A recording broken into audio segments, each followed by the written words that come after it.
Alors nous parlons de fédéralisme. L'un des facteurs clés de succès de ce pays, de la Suisse, c'est son fédéralisme vivant. Chaque collectivité publique, la confédération, les cantons, les communes, a de véritables responsabilités, de larges compétences et aussi le droit de prélever les impôts qui vont avec. Ça fait de la Suisse un État proche de ses citoyens. Dans ce domaine, comme les collectivités publiques doivent très souvent travailler ensemble, il a fallu décider de règles de coopération. Cela a été fait notamment dans ce qu'on appelle la RPT, c'était la dernière grande réforme qui date de 2008. RPT signifie réforme de la péréquation financière et de la répartition des tâches entre confédération et canton.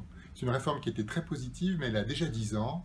Il est temps de dresser un bilan et d'après les expériences faites, nous proposons maintenant des nouvelles adaptations et des nouvelles réformes, une sorte de RPT 2.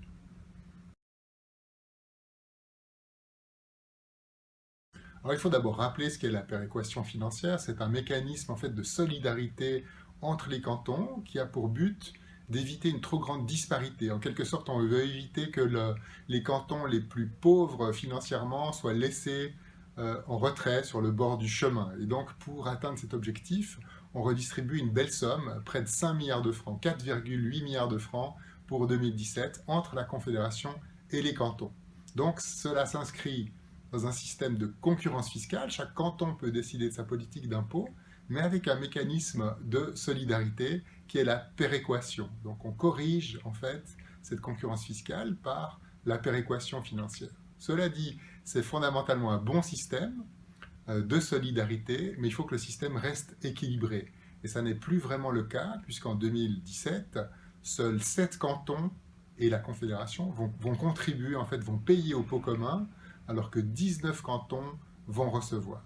Et puis de plus, les cantons qui reçoivent n'ont que trop peu d'incitation en fait à améliorer leur propre situation. Donc il faut remédier à ces déséquilibres.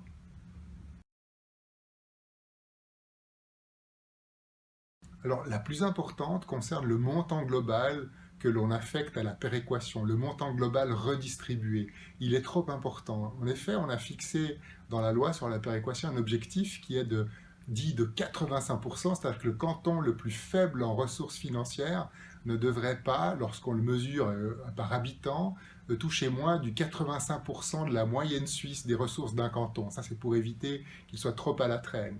Et en fait, on distribue plus que nécessaire, puisqu'en 2017, la péréquation va en fait attribuer au canton le plus faible en ressources, ce sera le Jura, 87,8% de la moyenne. Ça représente beaucoup d'argent.